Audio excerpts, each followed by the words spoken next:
ನಮಸ್ತೆ. ಇವತ್ತು ಗಣೇಶನಿಗೆ ಅತಿ ಪ್ರಿಯವಾದ ಚೌತಿ ಹಬ್ಬದಲ್ಲಿ ಮಾಡುವ ಕಾಯಿ ಕಡುಬನ್ನು ತೋರಿಸ್ತಾ ಇದ್ದೇನೆ.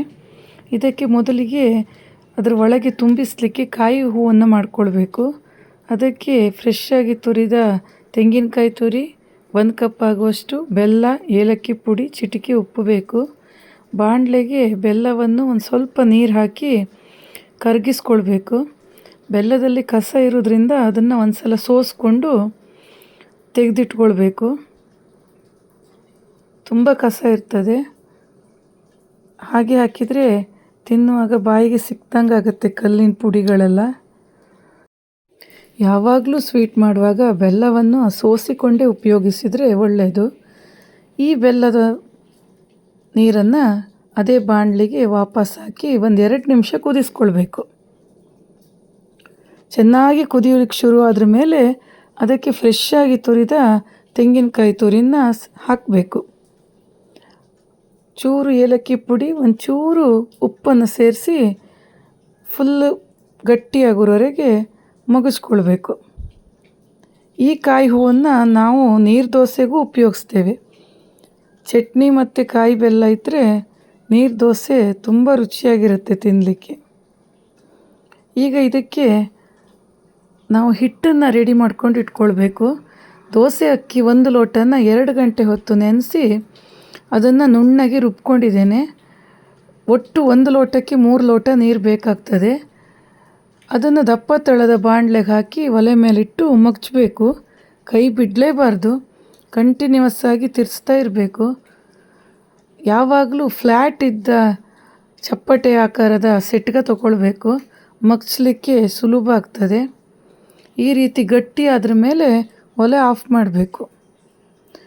ಆಮೇಲೆ ನಮಗೆ ಕೈಯಲ್ಲಿ ಮುಟ್ಟಲಿಕ್ಕೆ ಆಗುವಷ್ಟು ಬಿಸಿ ಇರುವಾಗ ಅದನ್ನು ಚೆನ್ನಾಗಿ ಒಂದು ಸಲ ಕಲಿಸ್ಕೊಂಡು ಚಿಕ್ಕ ಚಿಕ್ಕ ಉಂಡೆ ಮಾಡಿ ಇಟ್ಕೊಳ್ಬೇಕು. ಕೈಗೆ ಒಂದು ಚೂರು ನೀರನ್ನು ಮುಟ್ಕೊಳ್ಬೋದು ಬೇಕಾದರೆ, ಉಂಡೆ ಕಟ್ಟಲಿಕ್ಕೆ ಕಷ್ಟ ಆಗತ್ತೆ ಅನಿಸಿದರೆ. ಇನ್ನೊಂದು ಕಡೆ ಒಲೆ ಮೇಲೆ ಕಾಯಿ ಕಡುಬು ಬೇಯಿಸಲಿಕ್ಕೆ ಅಟ್ಟವನ್ನು ರೆಡಿ ಮಾಡ್ಕೊಳ್ಬೇಕು.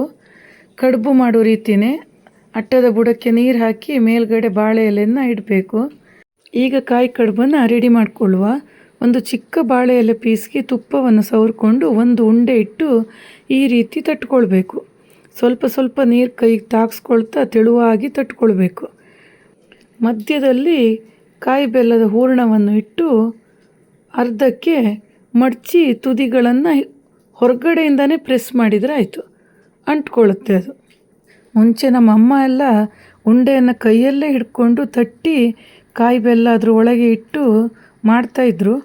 ಅದು ತುಂಬ ಸ್ವಲ್ಪ ಕಷ್ಟ ಮತ್ತು ಹೊರಗಡೆ ಕವರು ದಪ್ಪ ಬರ್ತದೆ. ಆಗ ಈ ರೀತಿ ಮಾಡಿದರೆ ತುಂಬ ತೆಳುವಾದ ಹೊರಗಿನ ಕವರ್ ಇರ್ತದೆ, ತಿನ್ನಲಿಕ್ಕೆ ರುಚಿ ಆಗ್ತದೆ. ಆಗ ಈ ರೀತಿ ಎಲ್ಲದನ್ನು ಮಾಡಿಕೊಂಡು ಅಟ್ಟದಲ್ಲಿ ಒಂದರ ಮೇಲೆ ಒಂದಿಟ್ಟು ಬೇಯಿಸ್ಕೊಳ್ಬೇಕು. ಒಂದು 20-25 ನಿಮಿಷ ಬೇಕು. ರುಚಿಕರವಾದ ಕಾಯಿ ಕಡುಬು ರೆಡಿಯಾಗಿದೆ.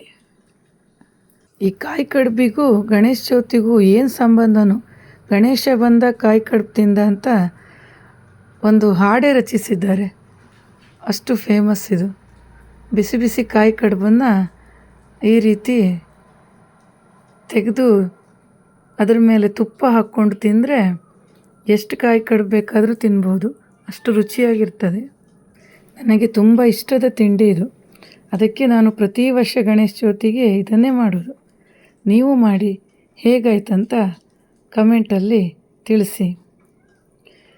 ನನ್ನ ಚಾನಲನ್ನು ಸಬ್ಸ್ಕ್ರೈಬ್ ಮಾಡಿಕೊಂಡು ಶೇರ್ ಮಾಡಲಿಕ್ಕೆ ಮರಿಬೇಡಿ. ನೋಡಿ, ಬಿಸಿ ಬಿಸಿ ಕಾಯಿ ಕಡುಬು ಕಟ್ ಮಾಡಿದಾಗ ಹೇಗೆ ತೋರುತ್ತೆ ಅಂತ. ಆಹಾ, ಈಗಲೇ ತಿನ್ನಬೇಕನ್ಸುತ್ತೆ ಅಲ್ವಾ?